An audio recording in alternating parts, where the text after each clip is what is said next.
Okay, so this is code for the circular buffer, right? What going on here is that you basically want to use indirect addressing to keep on storing values inside a buffer. And when the buffer is filled, you want to go back to the beginning of the buffer and start storing values from there. So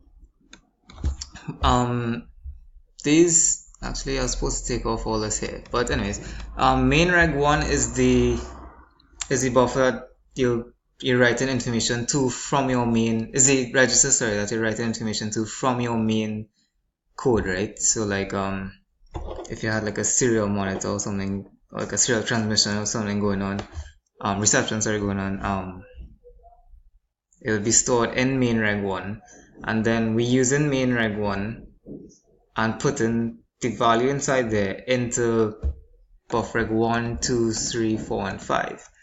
Now, of course, you could have used main reg1, 2, 3, 4, and 5 to store it into the buffer, but it just becomes easier right now if you're just using one main register and you have a large buffer, right? Because this is just a demonstration. So now buff start, buff next, and buff end, these act as pointers, if you will, for the FSR, right? So buff start, next, and end have their memory locations, but that is just to store the address, not the value, the address of buffer reg1 to 5, right? So this is a regular setup here.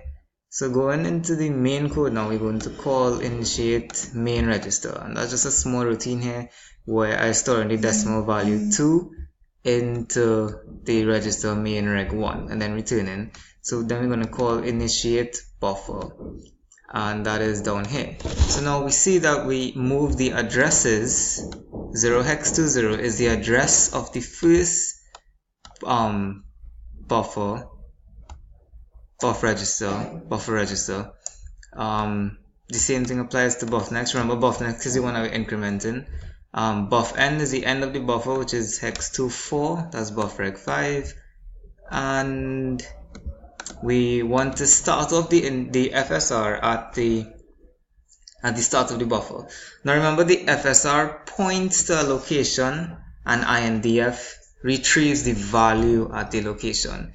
So you have to remember that the FSR is not responsible for anything to do with the value, that is the INDF doing that. So once we return from the initiate buffer now, we want to go to store buff. Now store buff is going to take the value currently in main reg1, which is just decimal 2, and put it into buff reg1, right?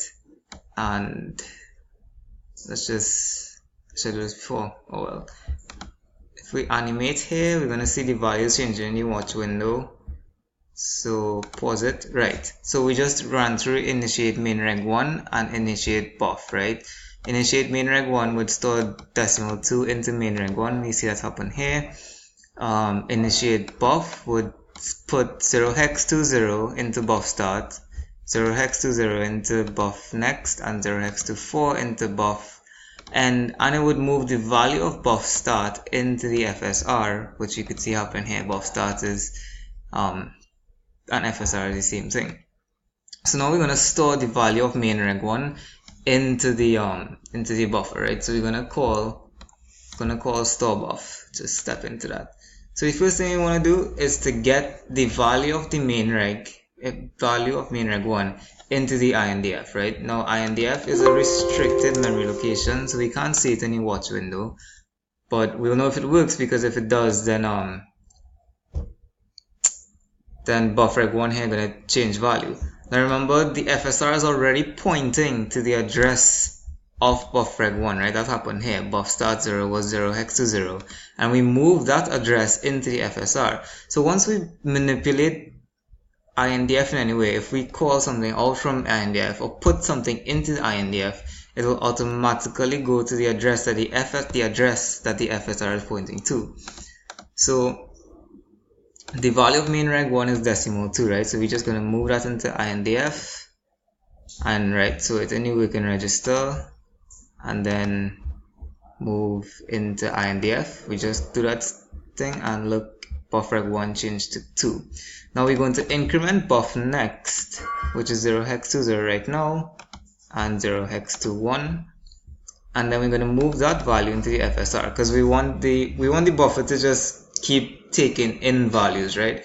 So now that we just finished right to the previous address, now we want to increment the address and have it ready to be written to, right? So that's why we increment buff next. And right, so now we're going to test to see whether if we are at the end of the buffer or not, right? Now the buffer has 5 places from 0 hex to 4 to 0 hex to, from 0 hex to 0, sorry, to hex 25. So to hex 24, sorry. So that's 5 places. So if we subtract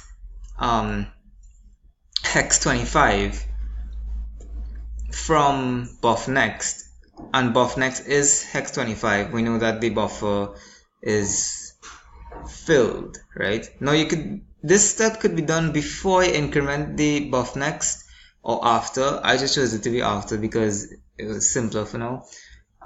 So I increment the buffer first. So let's just say that my buffer was 24, right? And then I moved into the FSR and all that happened. Then when I reach here, if I had 0 hex 24 here, then my test would turn out to true, and then I would go to buff reset. But I would never store the once I would never be able to store the value of whatever main reg was at that time into hex 24, because remember, here it would be hex 23, here it would be hex 23, and here it would be hex 24, buff next that is. But as soon as I reach down here, if I had 0 hex 24 and I subtracted it, then I would just go to buff reset, right? But buff reset sets buff start, sets on buff next, sorry, back to the start of the buffer and the FSR to the start of the buffer as well. So it would never reach to hex 24, and therefore buffreg 5 would never be written to. So that's why I have it as hex 25. Right, that way I could reach 24, hex 24. I could still write to buffreg 5, and if I increment buff next again and it is hex 25, then I know I overflow and I should no, so sorry, then I out of bounds of the buffer and I should reset it, right? So that's what's going on here, and that's program termination. So you increment the address in buff next, you move that into the FSR, clear the status flag. This is the test to see whether or not your buffer is filled, and if it is, then you reset buff next and the FSR and you return to your main code. So now let's see how this would work. So what we should have going on here is 2, remember we're incrementing mainreg 2 by mainreg 1, sorry, by 2 every time, right? So therefore this should be 2, then 4, 6, 8, 10, 12, 14, 16, 18, 20, and so on, right? So I see that happens. We'll just continue animating and just continue watching this window. So right, 4, we increment mainreg 1, 6, start in the right, and then it'll just continue going like that until we stop it. But the important thing to know here is that we're not directly interfacing with the buffer registers. All we are doing is just using the FSR to do that work for us. And you see that the value is overwritten. It's not being stored anywhere else. So 2, 4, 6, and 8, those values just getting, and 10, those values just keep getting overwritten as it would in a regular circular buffer, and it have no trace of whatever previous value it had. So right, it just voluntary reset there, and we see that it went back to 2.0, and buff next will go to 2.2, and you just watch buff next until it reaches 2.4, and then you'll see it reset to 2.0 when that part of the code reach. sorry, at 2.4, and it should reset about now. Yeah, and that's circular buffers.